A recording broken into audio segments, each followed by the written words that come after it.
시청자 여러분 안녕하십니까? 전주 MBC 더 체크 이몽진입니다. 최근 도내 대학들이 글로컬 대학 30 공모 지원에 온 힘을 쏟고 있습니다. 정부 공모 사업인 글로컬 대학 30은 5년간 한 대학에 1,000억 원을 지원하겠다는 정책인데요. 사실상 대학의 구조조정 신호탄이라고 할 정도로 최근 대학가의 최대 현안으로 떠올랐습니다. 오늘 이슈 토론에서는 글로컬 대학 선정이 위기에 처한 지역대학을 살리는 방안이 될 수 있을지 얘기 나눠보고요. 도내 대학들이 따로 또 같이 상생할 수 있는 방안은 없는지 모색해보는 시간 갖겠습니다. 토론에 참여할 세 분 모셨습니다. 이장호 군산대학교 총장, 황진수 원광대학교 교학부총장, 홍성덕 전주대학교 대외부총장님 나오셨습니다. 네, 세 분 안녕하십니까? 안녕하세요. 반갑습니다. 네, 정부가 공모한 사업이죠. 글로컬 대학 30. 비수도권 대학들의 최대 관심사입니다. 어떤 사업인지 먼저 설명부터 듣고 본격적인 토론에 들어가 보도록 하겠습니다. 홍성덕 부총장님, 자, 사업에 대해서 좀 개괄적으로 설명을 해 주시죠. 예. 최근에 들어서서 아마 도내의 많은 대학들이 최대의 관심사가 글로컬 대학입니다. 근데 그 이전에도 이제 RIS라든지 라이즈 사업들이 쭉 있었고요.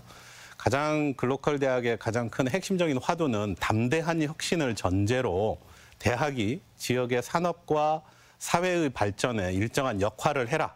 그리고 그 대학이 세계적인 경쟁력을 갖추어서 지역을 선도하는 대학으로 변화해라라고 하는 부분이 글로컬 대학 30의 가장 핵심적이고요. 그렇기 위해서는 여러 가지의 안들이 지금 제안되고 있는데 가장 중요한 게 매년 200억씩 5년, 그래서 최대 1,000억까지의 예산을 지원하겠다. 이걸 토대로 지역 발전을 선도할 수 있는 대학을 양성하겠다라고 하는 사업입니다.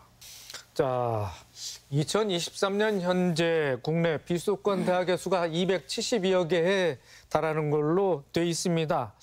자, 올해 국립과 사립도 전문대학을 합쳐서 10곳을 선정하겠다는 글로컬 대학 30 사업입니다. 우선 올해 안에 10개를 선정하겠다고 보면, 자, 이장호 총장님. 네. 전체 30개 대학을 선정하면서 올해 10개 대학입니다.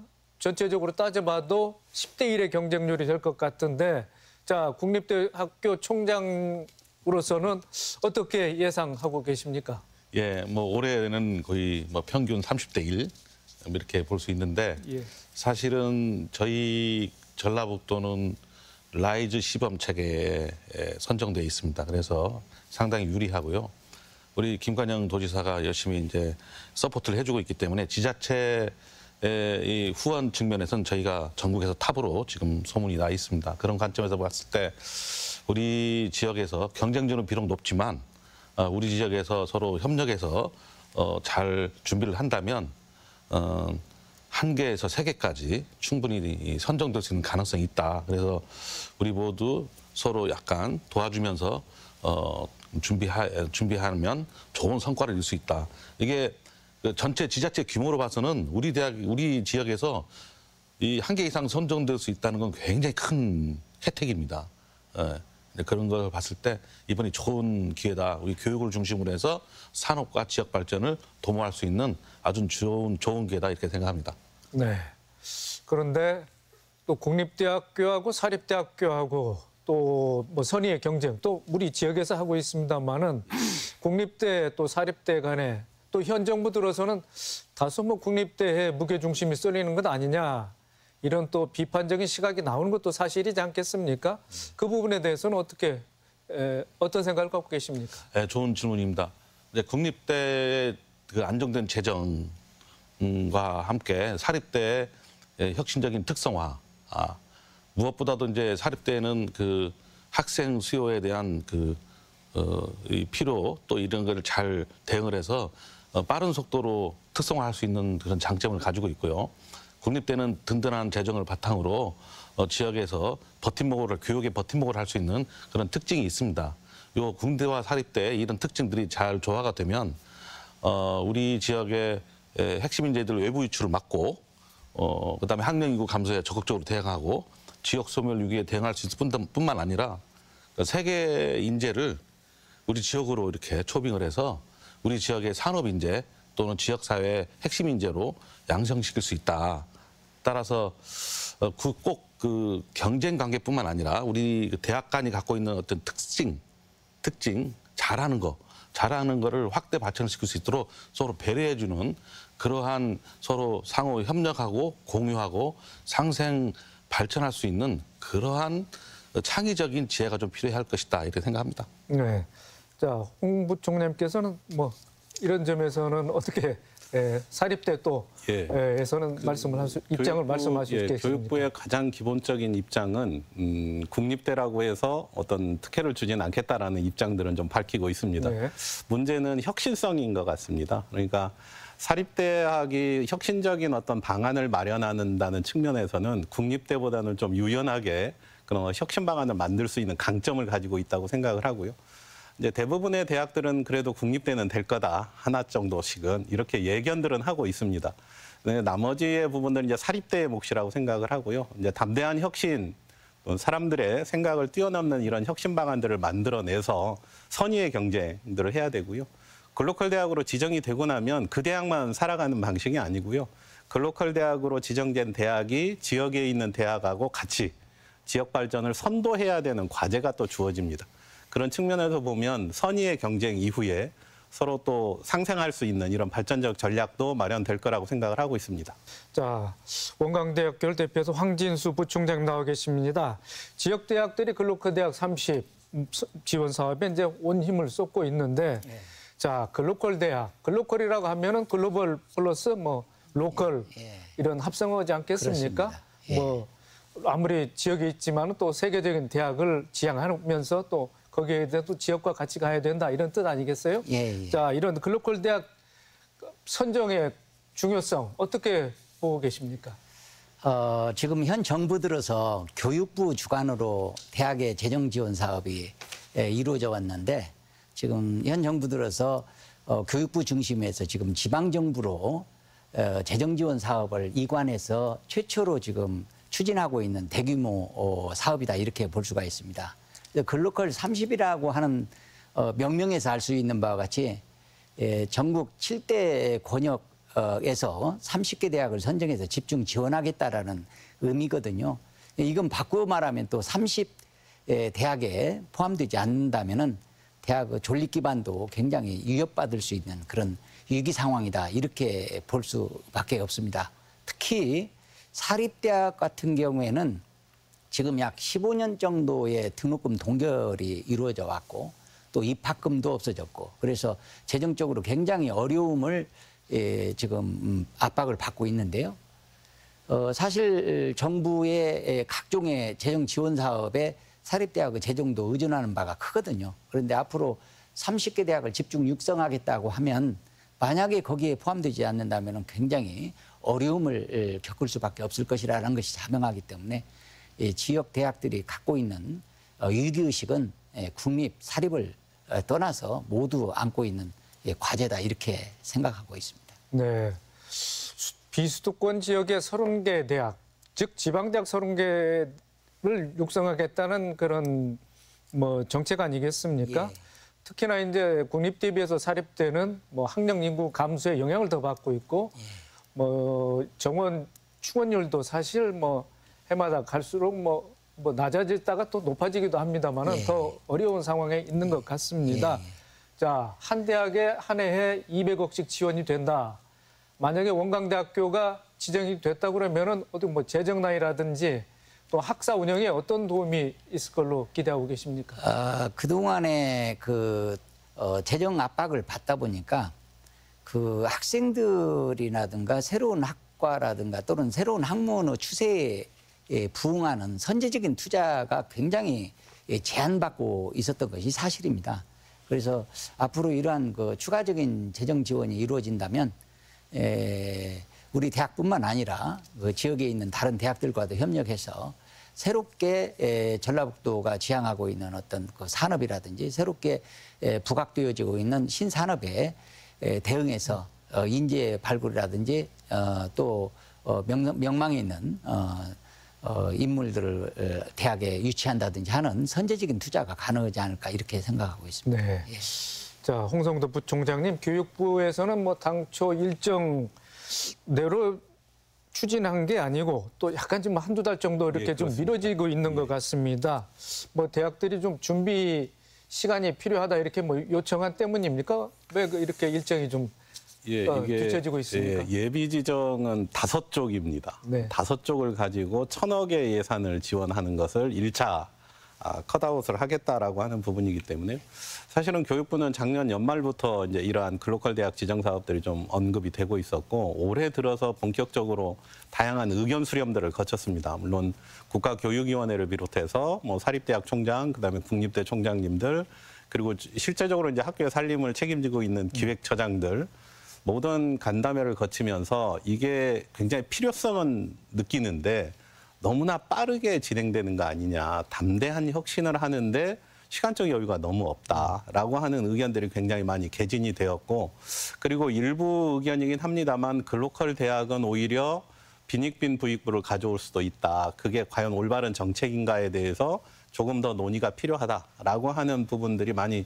제기가 되었습니다. 그래서 당초 예정보다는 많이 늦어진 건 아니고요. 한 달 정도 지금 늦어졌습니다. 네. 예.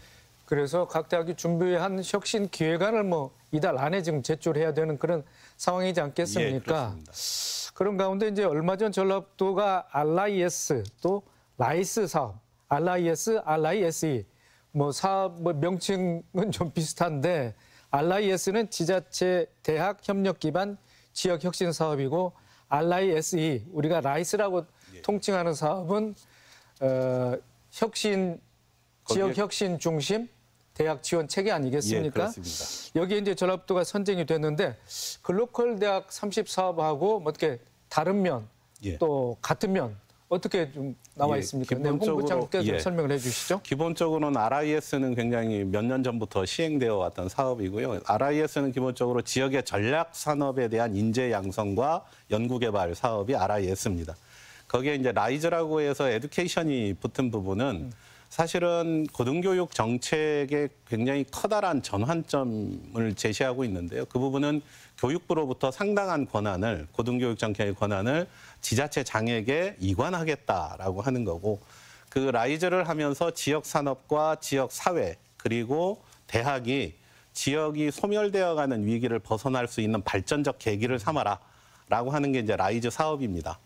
그게 이 지역의 어떤 기반에서 하는 사업이 라이즈라면 글로컬은 그렇게 있는 대학들 중에 모든 대학이 라이즈와 같은 체제 안에서 역할을 할 수 없으니 거점 역할을 할 수 있는 중심 대학들을 좀 만들겠다라고 해서 글로컬 대학은 모두에서도 말씀드렸지만 기본적으로는 글로벌 역량을 갖추면서 지역의 산업, 그다음에 지역 사회를 발전할 수 있는데 대학이 주도적인 역할을 해라.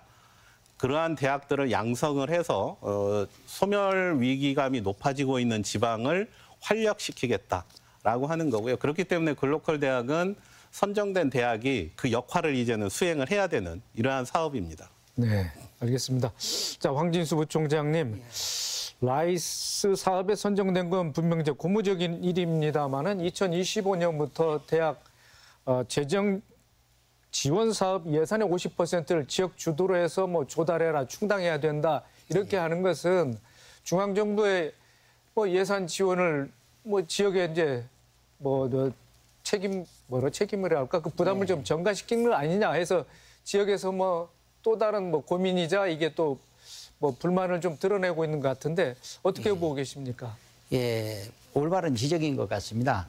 이게 뭐냐면 교육부 중심에서 재정지원 사업을 실행했을 때도 이 정부가 재정지원을 한다는 명분으로 지나치게 대학의 행재정적인 간섭을 하는 거 아니냐 또는 지나치게 자율성을 침해하는 것이 아니냐라고 하는 비판이 있었던 것은 사실입니다. 그렇지만 교육부 중심에서의 대학 재정지원 사업을 할 때는 그런대로 나름대로 전국적인 어떤 지역의 안배라든가 이런 것이 있었거든요.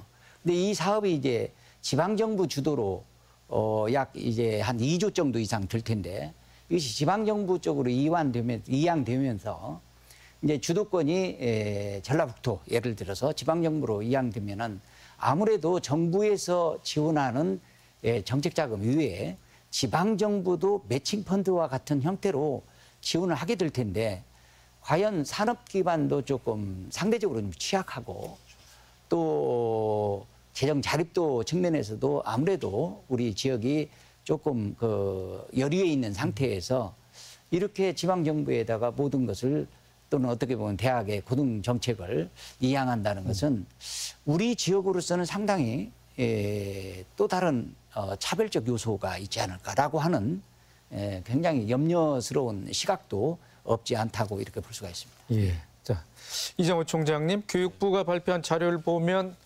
글로컬 대학 선정 100점 만점에 60점을 혁신성 평가에 두고 있습니다. 네. 그 혁신이라는 게 뭐 대학 간의 뭐 통폐합도 있을 수 있고 학사 운영의 뭐 유연성이라든지 산학 협력 이런 부분을 이제 평가하겠다는 것인데 이런 평가 어떤 의미로 봐야 될까요? 또 어떻게 또 준비를 해야 될까요? 이 혁신이라고 하는 그거를 구현하는 방법은 각 지역마다 또 각 대학마다 나름의 사정이 있을 거라고 생각합니다. 분명한 거는 우리가 고객 지향 시스템을 갖추는 거다. 그래서 이제 학생 고객과 기업 고객. 그러니까 지금 각 지역마다 지역 산업이 있을 것이고 그 지역 산업에 적합한 핵심 인재를 어떻게 이 학생 고객을 유치해서 이 인재로 전환해서 양성할 것이냐는 그런 아젠다를 분명히 가지고 있다. 학생들이 선호하는 그 학과 또 학생들이 선택하는 학과와 기업이 요구하는 인재의 미스매칭은 분명히 존재하고 그 또 기업에서도 현장 실무 인재 또 품질 관리 사무 혁신 인재 또는 R&D 혁신 인재의 이 인재별로의 그 규모와 크기 또는 타이밍 어느 시점에 필요하다 이게 서로 다릅니다. 그래서 이 인재들의 규모와 시기에 맞춰서 대학이 어떻게 적합하게 인재를 공급할 거냐의 문제. 그러게 하기 위해서 얼마나 많은 유연한 학사구조 시스템과 학생 고객과 기업 고객의 니즈를 반영해서 이렇게 순환 체제로 가는 그러한 시스템, 자율적으로 이제 시스템을 점검해 갈 수 있는 그런 체계를 구축하느냐. 이제 그렇게 만약에 구축이 된다면 규모를 키우거나 또 글로벌라이제이션 되는데 상당히 이제 여러 가지 가능성을 보게 되는 것이고 또 앞으로 이제 많은 부분에서 디지털 전환이 일어나요. 교육뿐만 아니라 다른 산업 분야에서도 마찬가지입니다. 그래서 우리가 이 교육에서 일어나는 여러 가지 디지털 전환을 얼마나 빨리 수용하느냐 그리고 이제 이거를 오프라인뿐만 아니라 온라인화 시키는 여러 가지 에듀케이션 시스템 또는 그 온라인을 바탕으로 하는 학점이라든지 수업이라든지 뭐 이런 시스템들을 얼마나 혁신적으로 잘 갖춰서 미래 교육에 대비하느냐 이런 것들이 이제 아마 혁신성의 주요 항목이 될 거다.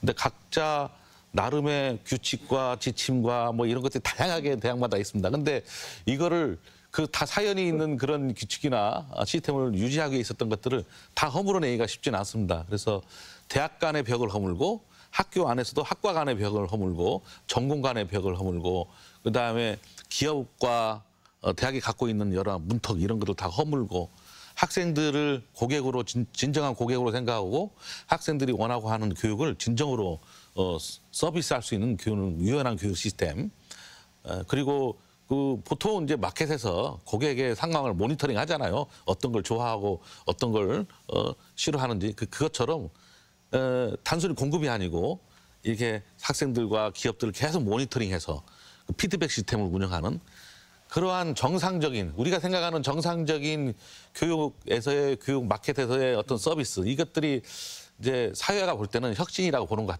같습니다. 우리가 그동안 스피드가 좀 느렸다 거기에 대응하는데 그래서 그러한 것들을 좀 요구하는데 정부가 조금 이제 이 펀드를 들고 동기부여를 하는 거 아니냐 뭐 이런 생각을 해봅니다. 알겠습니다.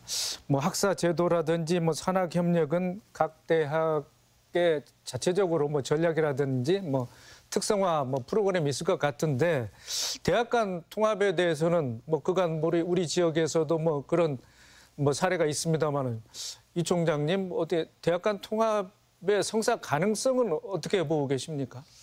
그렇습니다. 이 통폐합이 중요한 문제일 수 있습니다. 근데 이제 구체적인 교육 혁신의 콘텐츠 없이 단순한 외형적인 통폐합은 많은 참사를 불러온 게 사실입니다. 그래서 이주호 부총리께서도 단순히 대학 간의 통폐합만 논하지 말고 대학과 구책연구소 간의 통폐합, 그다음에 대학과 뭐 대학 중에서도 뭐 국립대, 사립대 구분하지 말고 서로의 역할론. 그러니까 통폐합이 목적이 아니고 대학을 특성화하고 그다음에 그 미래지향적으로 발전하기 위해서 통폐합이 필요하면 하는 겁니다.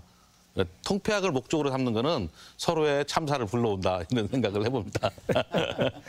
알겠습니다. 자, 혁신성 평가 이런 기준이 마련돼 있는데요. 그렇다고 보면 국립대학 위주의 또는 국립대학이 유리한 거 아니냐 이렇게 또 뭐 지적이 나올 만도 합니다.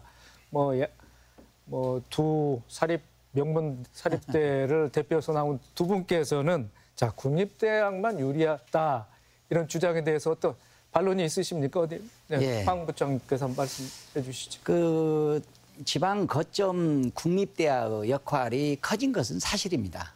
이제 부인할 수 없는 사실이고요. 그렇지만 지금 글로컬 30이 요구하는 핵심 키워드는 개혁이거든요. 구조개혁, 재정개혁, 규제개혁입니다. 이 개혁이라고 하는 데에 방점이 있는 상태에서는 아까 다른 패널께서도 말씀하신 바와 같이 아무래도 국립보다는 사립이 굉장히 위기의식 측면에서는 굉장히 몸으로 느끼기 때문에 개혁을 구성원들로부터 이끌어내고 또 실천적인 과제를 도출하는 데는 오히려 사립대학이 유리하지 않을까 그런 차원이 있습니다. 그런 또 시각도 있습니다. 왜냐하면은 국립은 그래도 아무리 뭐 지방 소멸이네 예를 들어서 뭐 학생 수요 감소네 이렇게 해도 재정의 기반이 국가이기 때문에 약간은 일기의식이 좀 덜할 수밖에 없습니다. 그런데 사립은 거의 등록금 의존율이 상당히 높고 아무리 재정 지원을 받는다고 하더라도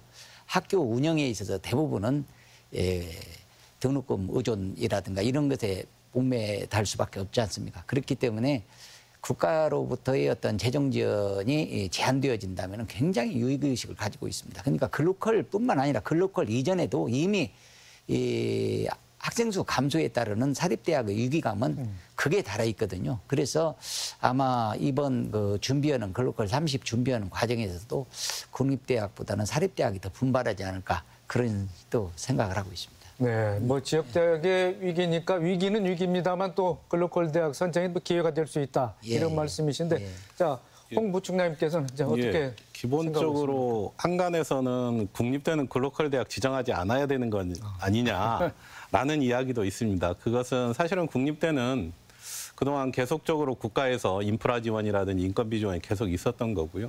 사립대는 등록금이 동결되면서 사실은 모든 것들이 멈춰 있는 상태이기 때문에 글로컬 대학을 그러한 과정의 결과 없이 국립대하고 사립대를 경쟁시키는 건 불공정한 게임이다라는 지적도 있습니다. 다만 그러한 과정에서 우리 황 부총장이 말씀하신 것처럼 사립대는 위기의식이 굉장히 높아져 있고요. 국립대에 비하면 사립대는 적극적인 의지만 있다면 모든 것들을 빠르게 바꿔나갈 수 있는 그런 유연성들은 확보하고 있습니다. 그런 측면에서 보면 조금 더 계기가 될 수 있다. 그리고 또 하나는 이제 통합이나 지방대학의 어떤 사립대의 어떤 역할론의 이런 부분으로 보면 사립대가 가지고 있는 통합과 어떤 혁신을 통한 어떤 역할 분담은 국립대보다는 사립대가 조금 더 유연하고 쉬울 수 있다. 그렇기 때문에 혁신적인 방안은 오히려 사립대가 더 적극적으로 찾아낼 수 있다. 다만 그런 혁신 방안이 글로컬 교육의 어떤 지정에 방향하고 일치하는가 이런 부분만 코드가 맞으면 충분히 가능성이 있다라고 생각을 합니다. 네.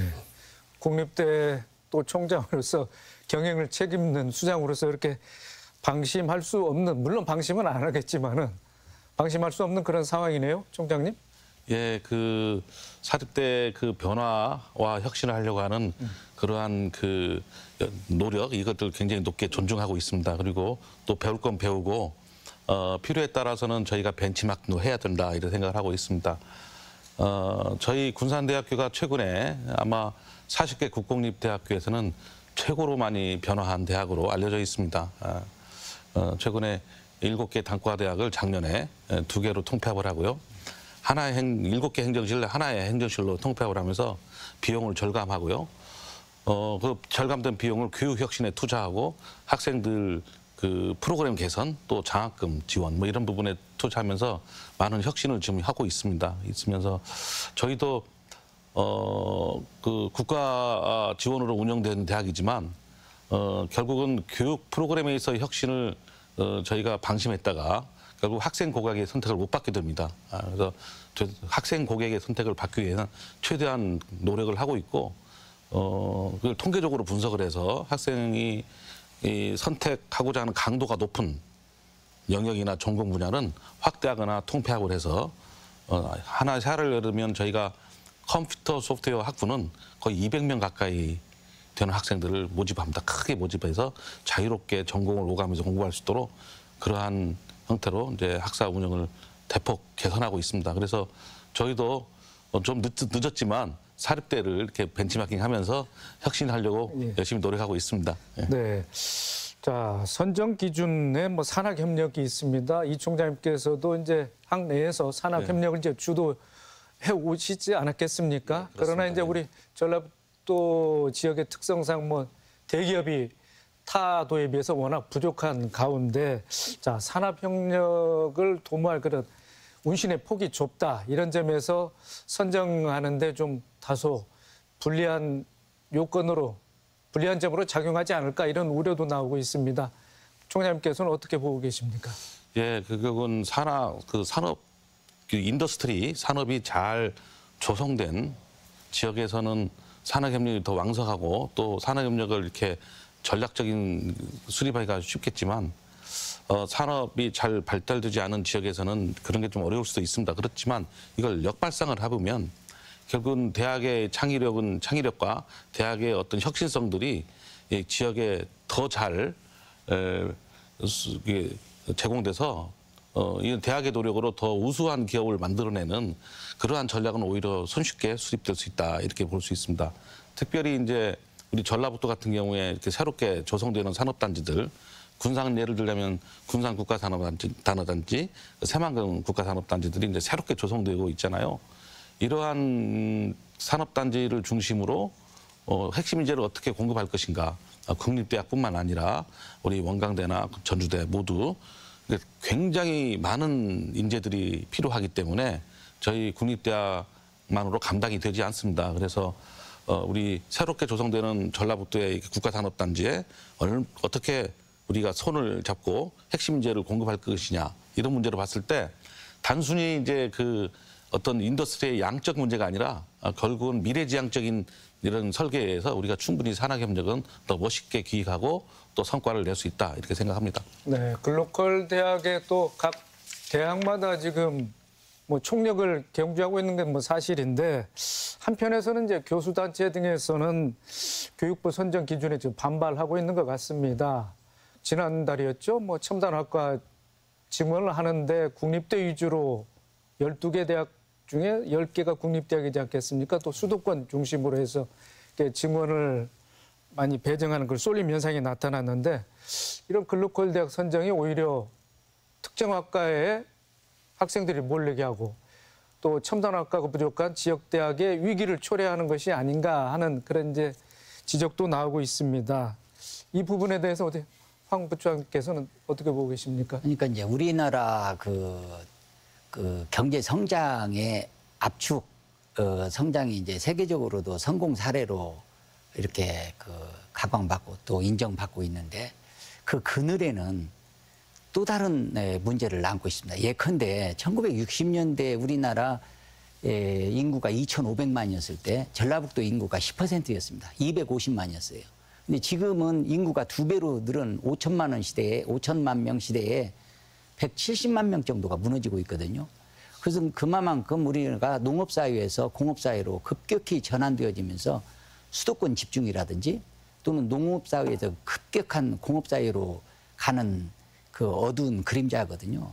근데 상대적으로 우리 전라북도는 농업 기반의 어떤 그 환경적 요인이 있기 때문에 공업화라든가 또는 첨단 산업에 있어서 약간 소외된 측면이 있습니다. 그런데 이렇게 말하자면은 그 지역 산업 기반이 굉장히 열악한 상황에서 지역을 살리라고 하는 어떤 그 담대한 명령을 어떻게 보면 대학한테 그 책임을 묻고 있는 것이나 마찬가지거든요. 그래서 물론 대학과 지역이 상생해서 발전해서 새로운 발전 모델을 만들어내라고 하는 것은 이해가 가지만 산업 기반이 다른 데에 전국적으로 보면 다른 뭐 부산이나 울산, 부울경과는 차이점이 있는 이런 환경적 여건 하에서 지역의 어떤 특성을 살려서 어떤 새로운 발전 모델을 만들으라고 하는 것은 출발 선상부터 약간은 좀 차별적인 요소가 있지 않느냐 이렇게 우려를 하지 않을 수가 없는 것이죠, 사실은. 예. 자, 홍 부장님께서는 어떻게 보고 계십니까? 기본적으로 교육부가 최근에 일련의 교육 정책들을 보면 대학의 문제를 대학만 보고 개선해 나가진 않겠다. 그리고 아울러서 이게 지역이라고 하는 부분이 뭐 전라북도도 전주시 정도만 제외하고는 소멸 지역으로 들어갈 수 있는 지역이기 때문에 이 지역 소멸의 문제를 풀기 위해서 대학이 좀 역할을 했으면 좋겠다라는 기본적인 정책 방향은 맞는 것 같습니다. 다만 글로컬 대학을 지정을 할 때 이제 산업 쪽 이야기를 굉장히 많이 하기 때문에 말씀하셨던 것처럼 산업 기반이 약한 전라북도 어떻게 하느냐라고 하는 부분인데요. 특히 이 산업하고 구체적으로 연결되지 않는 다수의 학과들이 또 존재합니다. 그러면 이러한 부분들은 어떻게 풀어갈 것인지 사실은 이 부분에 대한 구체적인 교육부의 가이드라인은 없고요. 그런 것조차도 계획서에 담아내라라고 하는 겁니다. 그래서 해결 방법은 잘 모르겠는데 해결 방법을 대학이 좀 찾아봤으면 좋겠다라는 거고 라이즈 사업이 지자체장의 권한이 내려오면서 굉장히 중요한 것은 대학의 어떤 체질 개선이나 이 변화는 지역의 발전하고 굉장히 중요하다. 그러니까 지역이 지향하고 있는 전략 산업, 현재는 없지만 지속적으로 지역이 키워나가야 되는 산업, 그러한 산업을 지자체가 말고 대학이 같이 해서 산업을 발전시키는 전략이 중요하다. 그래서 저희는 어쨌든 주사위는 던져진 거고 이 주사위에서 저희 전라북도가 시범지역으로 지정되었고 더 많은 대학이 글로컬로 가려면 이 부분을 맞대고 고민을 해서 답안을 찾아야 되는 거라고 생각을 하고 있습니다. 그다음에 네. 충분히 가능하다라고 봅니다. 자, 황보총 장님, 현재 뭐 예의교육부 사업이 정책이 그렇습니다만은 현재는 뭐 4년 내에 30개 대학을 뽑겠다. 그런데 또 늘어날 수도 있겠지 않겠습니까? 네. 또 대학 관련 정책이 어디 글로컬 대학만 있겠습니까? 많은 그래서 앞으로 이런 정책을 추진할 때는 대학의 의견이라든지 뭐 사회적 공론화 과정을 충분히 거쳐야 예. 그래도 그 대학들도 교육부의 정책을 신뢰하고 따라올 수 있을 것 같은데 자 그런 점에서는 이번 근로대학 선정 추진 과정이 좀 아쉽다 이런 생각도 드시겠습니다. 예.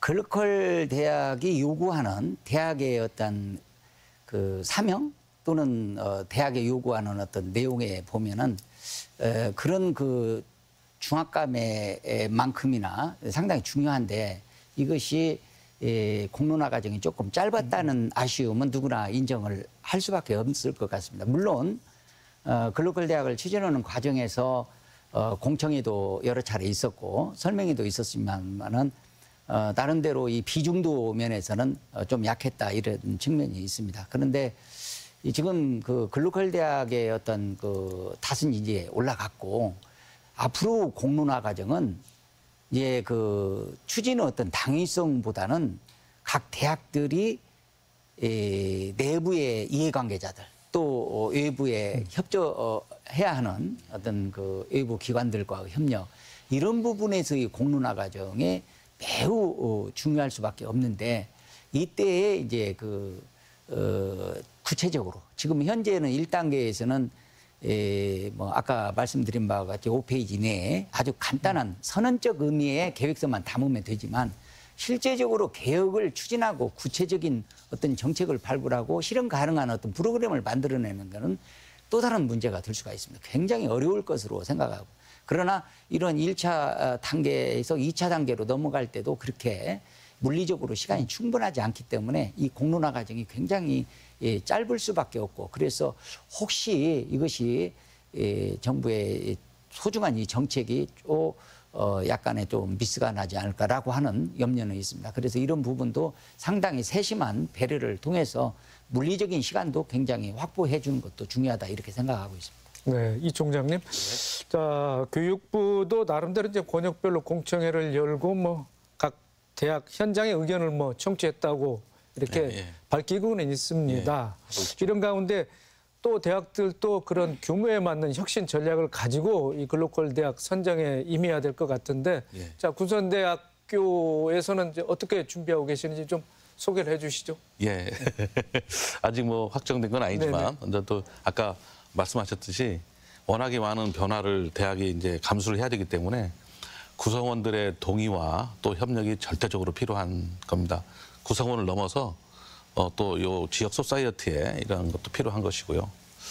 저희 대학은 지역과 함께 세계화에 도전합니다라고 하는 슬로건을 걸었고요. 우리 지역의 인재들을 글로벌 비즈니스하는 글로벌 기업과 협력을 해서 세계 인재화하는 그러한 프로그램의 한 축이고요. 그래서 이번에 제가 푸에볼로에 직접 가서 학생 해외 현장 실습에 관련된 모든 일들을 정리했습니다. 그러니까 기업과의 문제, 또 커뮤니티 컬리지 인근 대학에서 수업을 받도록 하는 문제, 또는 그 지자체에서 홈스테이를 하는 문제들을 시장님과 풀어내고, 또 총장님과 풀어내고, 대표님과 풀어내서 그런 걸 했습니다. 그래서 우리 지역의 우리 지역 인재지만 지역 인재를 세계 인재로 만들어내는 문제가 이제 첫 번째고, 두 번째는 우리 지역에 세계 인재를 모셔와서 우리 지역에 필요한 산업 인재, 우리 지역 산업에 필요한 산업 핵심 인재, 또 우리 지역 사회에 필요한 인재, 우리 지역 산업과 사회에 필요한 핵심 인재로 양성해내서 결국은 인구 소멸과 지역 소멸 이에 적극적으로 대응하는데 대학이 앞장서는 문제, 두 가지의 큰 축을 주제로 잡았습니다. 그래서 저희가 이 글로벌라이제이션 하되 한 방향이 아니고 쌍방향의 글로벌라이제이션을 하면서 우리가 지역 인재는 세계로, 세계 인재는 지역 산업으로 이렇게 해서 슬로건을 걸고 지금 모든 이제 보직 교수님들과 여러 가지 이제 그 아이디어 하는 교수님들이 아이디어를 내면서 전체적인 형상을 이제 구체화시켜가고 있는 중입니다. 네. 그런가 하면 이제 학내 산학협업 특화센터에 기반하는 대학 부제를 신설했다고 그러는데 어떤 내용입니까? 좀 소개를 해주시죠. 사실은 글로컬 사업이 있기 전에 제가 말씀드린 이런 것들은 작년에 제가 새로운 집행부를 출범하면서 내걸었던 슬로건들입니다. 이미 글로컬이 이 사업이 있기 전에 준비를 했었고, 학생 고객의 수요를 만족할 뿐만 아니라 또 기업들의 고객 수요를 만족시키기 위해서 특성화 대학 부제를 만들 때 그 옆에 기업 특화센터를 두었어요. 그래서 이제 기업과 코퍼레이션 하는 센터를 두어서 기업과 교수, 대학이 같이 학생들을 가르치고 또 학생들의 진로를 상담해주고 우수한 학생들이 산업 인재로 잘 이렇게 유도될 수 있도록 가이드해주고 하는 그런 일들을 기업과 대학이 함께 한다라는 관점입니다. 그래서 ICC가 인더스트리 코오퍼레이션 센터입니다. 그래서 ICC 특성화 대학 부제가 저희 대학이 내걸은 브랜드입니다.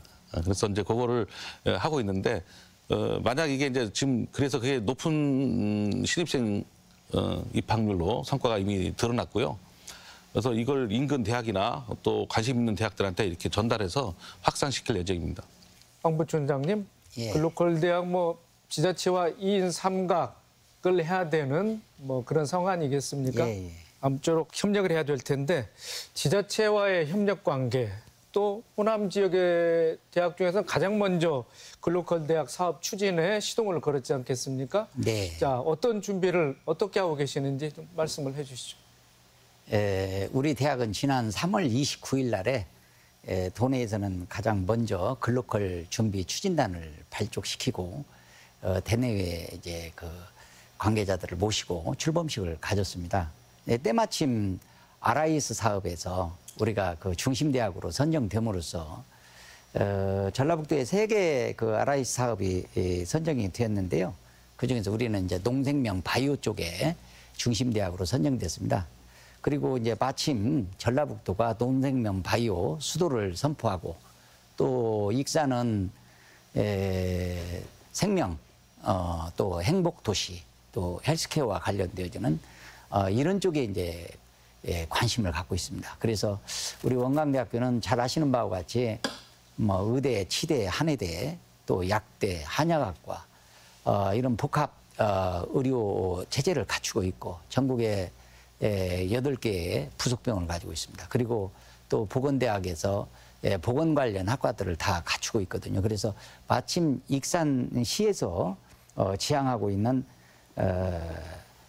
인간 행복 또 헬스케어와 관련되어지는 산업과도 개를 같이 할 수 있고 특히 익산 그 식품 산업 클러스터가 2단계가 또 선정되어짐으로써 이런 식품과 관련되어지는 그런 그 산업도 마침 우리가 가지고 있는 우리 대학이 가지고 있는 어떤 강점과 연계시킬 수 있는 부분이 크지 않을까.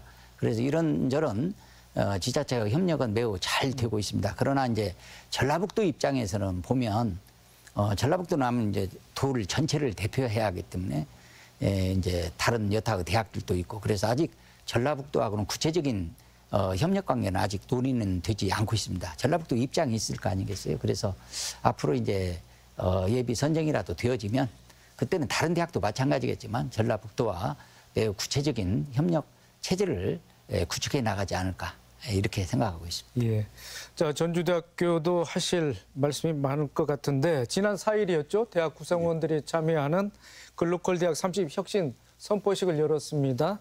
추진 현황을 공유하고 선정 결의를 다졌는데 뭐 차별화 전략이 있다면 뭐 이 자리를 빌려서 좀 말씀해 주시죠. 기본적으로 글로컬 대학이 전제 조건으로 삼는 담대한 혁신, 이 담대한 혁신을 위해서 가장 필요한 부분은 사실은 고통분담입니다. 그러니까 담대한 혁신을 위한 구조조정이 좀 필요한 부분들이 있을 텐데요.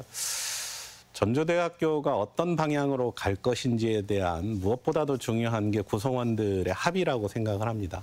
저희들도 2월부터 TF팀을 가동을 해서 쭉 글로컬 대학 준비를 했습니다만 4일에 그건 한 것은 그동안의 구성원들이 충분한 우리도 글로컬 대학 가야 되고 어떤 방향으로 가야 되겠다라고 하는 부분들에 대한 합의를 전제적으로 조건으로 하고 선포식을 열어서 좀 화이팅을 좀 한번 한 거고요. 저희는 뭐 군산대 작년 구조개혁 혁신 사례 굉장히 저희들 벤치마킹 많이 하고 있습니다. 그리고 거기에 맞춰서 가장 중요한 핵심은 저희가 지역산업하고 연계해서 전라북도가 할 수 있는 영역, 그 영역을 선정하는 것이 가장 중요하고요. 이제 저희가 가장 강점으로 갖고 있는 것은 사실은 문화, 관광, 콘텐츠 그리고 식품 조리 분야들이 상대적으로 강합니다. 그래서 그 부분에 대한 부분, 특히 모두가 다 지방사립대들이 폐지시켰던 인문대를 콘텐츠 영역으로 좀 전환시키는 구조개편을 단행을 했고요. 공학 계열에서도 저희가 2차 전지라고 하는 미래 전략산업 분야를 위해서 새로운 에너지 전공을 만들고 신소재 전공도 역시 만들어서 부응할 수 있는 부분들에 대한 노력을 끊임없이 하고 있습니다. 다만 이게 지자체와 또는 지역 산업하고 연계하는 부분이기 때문에 사실은 이러한 부분들을 정확하게 이해하는 게 좋다. 그러니까 전라북도는 어떤 방향으로 산업이 발전해야 되고 특히 전주나 또는 14개 시군은 어떤 방향으로 가는지에 대한 저희들이 분석을 끝내고 이러한 부분에 맞춤 영역으로서 대학이 할 수 있는 방안들, 그리고 그러한 인재를 양성하기 위한 혁신 전략, 이러한 부분들을 차근차근 준비해 나가고 있습니다. 자, 오늘 열띤 토론을 하다 보니까 마칠 시간이 다 된 것 같습니다. 오늘 하신 말씀 요약하시고 강조하실 부분 또 언급해 주시면서 이 시간 마치도록 하겠습니다. 먼저 황진수 부총장님. 예, 글로컬 30이라고 하는 이 정책이 지역도 살리고 대학도 살리고 그래서 균형 발전을 가져올 수 있다는 아주 선순환 구조로 되어졌으면 하는 바람이고요. 우리가 지금은 지금 도내 주요 대학들이 경쟁 관계에 있지만 결국에는 아까 모두에서 홍 부총장님께서도 지적한 바와 같이 협력하고 함께 같이 발전해야만이 모두가 살 수 있는 그런 구조가 될 수 있을 것 같습니다. 그래서 나름대로 각자의 경쟁력을 갖추기 위해서 최선의 노력을 다하겠지만 결국에는 선정된 다음에는 다른 대학들과도 같이 손을 맞잡고 갈 수 있는 그런 우호적인 분위기가 조성되어야 하는 바람입니다. 자, 홍성도 부총장님. 예, 오늘 토론 시간에서도 많은 이야기들이 남았는데 우려되는 부분들은 굉장히 많은 것 같습니다. 다만 이 우려는 피해갈 수 없는 부분이고요. 그러한 우려가 있다면 해결을 해야 된다. 그 해결을 하는데 대학이 충분한 역할을 할 수 있다라는 걸 말씀을 드리고요. 전주대학교는 전주라는 명칭을 사용하고 있지만 전라북도 전체의 발전을 위해서 저희가 할 수 있는 역할들 부지런히 찾아내고 그리고 그게 지역 발전으로 연결될 수 있는 최선의 힘들을 다 하겠습니다. 네. 자, 마지막으로 이장우 총장님. 예. 저희 국립군산대학교가 지난해 많은 혁신을 통해서 거듭나고 있습니다. 이제 지역과 함께 세계화에 도전하려고 합니다. 많은 도민께서 응원과 성원을 해주셨으면 감사하겠습니다.